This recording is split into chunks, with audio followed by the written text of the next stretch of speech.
Assalamualaikum warahmatullahi wabarakatuh. Halo teman-teman. Di sini kami kelompok 5 dari kelas 105 akan mempresentasikan hasil diskusi kami tentang dampak sosial informatika. Langsung saja ke pemateri pertama.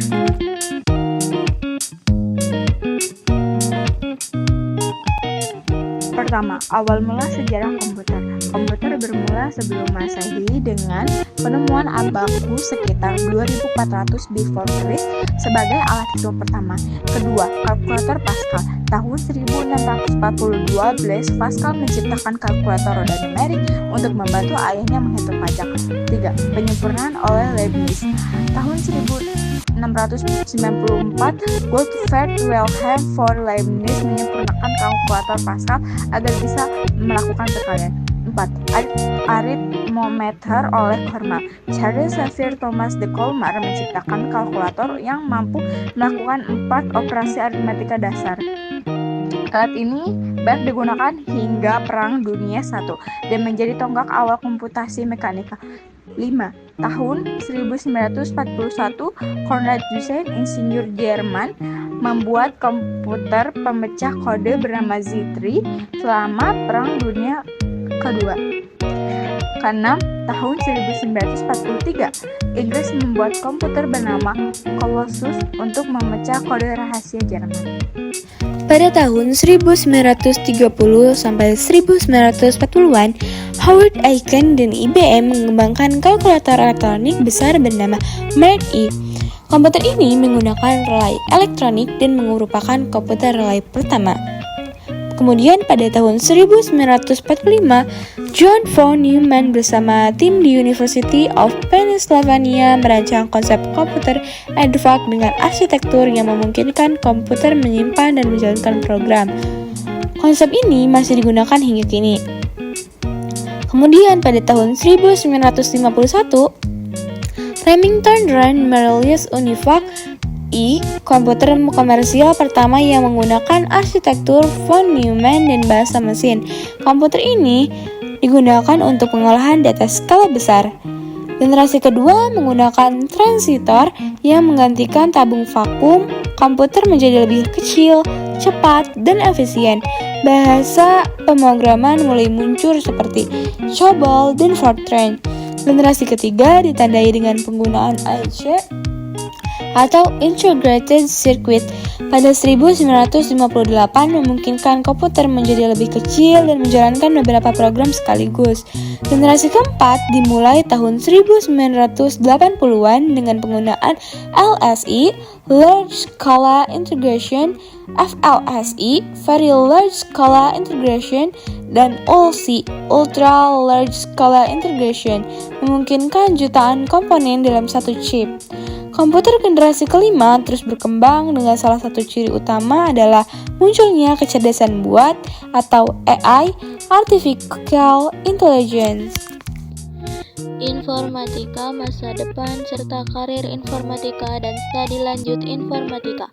Yang pertama, informatika masa depan SDG Sustainable Development Goals merupakan agenda pembangunan berkelanjutan yang ditetapkan oleh PBB untuk meningkatkan kesejahteraan global hingga tahun 2030. SDG merupakan kelanjutan dari MDG Millennium Development Goals yang berakhir pada 2015. Kini teknologi termasuk komputer menjadi bagian penting untuk mencapai target SDG. Kita juga memasuki era Society 5.0 di mana teknologi dan masyarakat saling terintegrasi untuk menyelesaikan masalah sosial. Era ini menekankan pentingnya kreativitas, berpikir kritis, komunikasi, dan kolaborasi atau 4C. Karir informatika berkaitan erat dengan teknologi dan membuka banyak peluang kerja. Kemampuan dalam bidang informatika seperti analisis data dan pemrograman sangat dibutuhkan di berbagai sektor, termasuk kedokteran. Masyarakat awam sering menyamakan istilah TI Teknologi Informasi, TIK Teknologi Informasi dan Komunikasi, dan informatika. Padahal informatika merupakan disiplin ilmu yang mencakup komputasi secara luas. Kemajuan teknologi seperti kecerdasan buatan, yaitu AI, pembelajaran mesin, machine learning, realitas virtual (VR), dan IoT (Internet of Things) membuka peluang karir baru. A. Karir di bidang informatika. Profesor Peter J. Denning, peneliti terkemuka di bidang informatika, menyatakan bahwa suatu profesi harus memiliki 4 ciri yang khas sebagai berikut.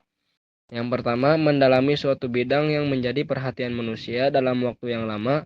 Artinya, profesi informatika berperan untuk memenuhi kebutuhan manusia atas kemampuan komputasi dan komunikasi yang efektif. Hal ini juga didorong oleh perkembangan teknologi yang semakin cepat dan makin melebur dengan seluruh sendi-sendi kehidupan manusia. Yang kedua, mengodifikasikan kumpulan prinsip atau pengetahuan konseptual. Kumpulan prinsip-prinsip ini juga diwujudkan dalam berbagai bentuk. Kurikulum yang dibuat oleh ACM dan IEEE. Program studi di perguruan tinggi dan lembaga-lembaga pelatihan merupakan salah satu wujud kodifikasi prinsip-prinsip di bidang informatika yang dapat diakses oleh seseorang profesional di bidang informatika. Yang ketiga, memodifikasikan kumpulan praktik yang juga meliputi kompetensi. Hal ini salah satunya diwujudkan dan diakui oleh sertifikasi kompetensi profesional. Yang keempat, menetapkan standar kompetensi, etika, dan praktik. Hal ini menjadi standar bagi seseorang profesional di bidang informatika untuk berperilaku dan bersikap dalam menjalankan tugas-tugas profesinya. Hal ini bermanfaat agar profesional di bidang informatika memiliki integritas dan dapat dipercaya. Dan bidang informatika dapat memilih jalur sains atau teknologi, menjadi ilmuwan atau menjadi insinyur. Ilmuwan berfokus pada eksplorasi dunia untuk dapat menjelaskan secara ilmiah fenomena alam yang terjadi.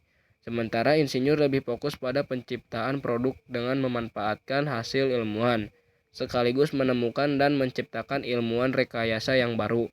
Ketika menciptakan produk, ilmuwan melakukan tahapan analisis, perancangan, implementasi, pengujian, pemasangan, dan pengoperasian.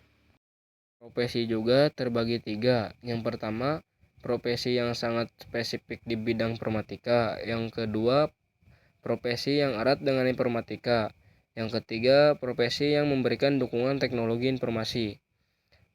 Ada juga contoh profesi yang sangat spesifik di bidang informatika. Yang pertama, kecerdasan buatan. Yang kedua, ilmu komputer. Yang ketiga, rekayasa komputer.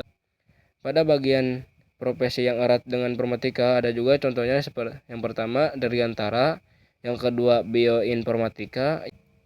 Bagian pada profesi yang memberikan dukungan teknologi informasi, contohnya yang pertama ada teknisi komputer, yang kedua teknisi helpdesk, juga penjelasan posisi pekerjaan dan deskripsi dan tanggung jawab. Pada posisi pekerjaan ada juga yang pertama CEO atau artinya Chief Information Officer, atau ada juga CTO yang artinya Chief Technology Officer. Penjelasan pada deskripsi tanggung jawab. Yang pertama, bertanggung jawab pada seluruh aspek terkait teknologi informasi di suatu perusahaan. Nah, selanjutnya ada software developer. Bertugas untuk menganalisis kebutuhan pengguna dan software requirement untuk menentukan kelayakan desain dalam batasan waktu, risiko, kualitas, dan biaya. Ada juga database administrator. Bertugas untuk mengembangkan dan menerapkan pemantauan, kinerja, kapasitas, dan strategi perluasan database. B. Studi lanjut bidang informatika. Informatika telah memberi pengaruh besar di berbagai bidang. Bahkan, informatika telah berkolaborasi dengan berbagai ilmu lain hingga lahirlah bidang baru. Misalnya, informatika kesehatan, yaitu health informatics, yang memanfaatkan informatika untuk meningkatkan kualitas layanan kesehatan. Terdapat 5 pilar dasar yang perlu diketahui saat mempelajari informatika, yaitu sistem komputer, jaringan komputer dan internet, analisis data, algoritma dan pemrograman, serta TIK dan dampaknya terhadap kehidupan manusia. Selain itu, terdapat 2 asosiasi terbesar berkaitan dengan informatika, yaitu ACM adalah Association of Computing Machinery dan IEEE atau Institute of Electrical and Electronics Engineers. Kedua asosiasi ini telah merumuskan kurikulum yang dapat menjadi acuan untuk mempelajari informatika. Berdasarkan Computing Curricula tahun 2005, terdapat 5 disiplin ilmu komputasi yang paling besar. Pertama, ada Computer Engineering atau teknik komputer yang mempelajari perancangan dan pembuatan komputer dan sistem berbasis komputer. Kedua, ada Computer Science atau ilmu komputer yang mempelajari teori dan algoritma untuk pengembangan robotika, computer vision, sistem cerdas, bioinformatika, dan area lain. Ada Information System atau sistem informasi. Keempat, ada Information Technology atau teknologi informasi. Terakhir, ada Software Engineering atau rekayasa perangkat lunak. Sertifikasi di bidang informatika. Sertifikasi merupakan dokumen pengakuan yang diperoleh seseorang setelah dianggap memenuhi standar kompetensi yang telah ditetapkan oleh badan, organisasi, atau perusahaan yang memiliki keahlian di bidang tersebut. Sertifikasi diperoleh dari produsen perangkat keras ataupun perangkat lunak, lembaga profesional, asosiasi profesi, atau pemerintah. Berikut beberapa bentuk yang dikeluarkan oleh perusahaan informatika. 1. Microsoft menawarkan sertifikasi mulai dari sertifikasi pemakaian produk seperti Microsoft Office, Net, SQL Server, and Azure, serta sertifikasi terkait keprofesian seperti data scientist dan data engineer. 2. Google menawarkan sertifikasi penggunaan produk seperti Google Studio dan juga sertifikasi terkait keprofesian seperti Android dan Google Cloud Platform. Google memberikan gelar Google Developer Expert bagi para profesional yang unggul dan berpengaruh di bidangnya. 3. Oracle menawarkan sertifikasi terkait produknya seperti Java, OCGP, dan SCGP. 4. Cisco menawarkan pelatihan terkait jaringan seperti CCNA. 5. Di Indonesia sendiri, Kementerian Komunikasi dan Informatika Republik Indonesia juga menyediakan program pelatihan dalam rangka sertifikasi, misalnya program pelatihan dan sertifikasi talenta digital yang bekerja sama dengan perusahaan-perusahaan yang memberikan sertifikasi dan dengan perguruan tinggi.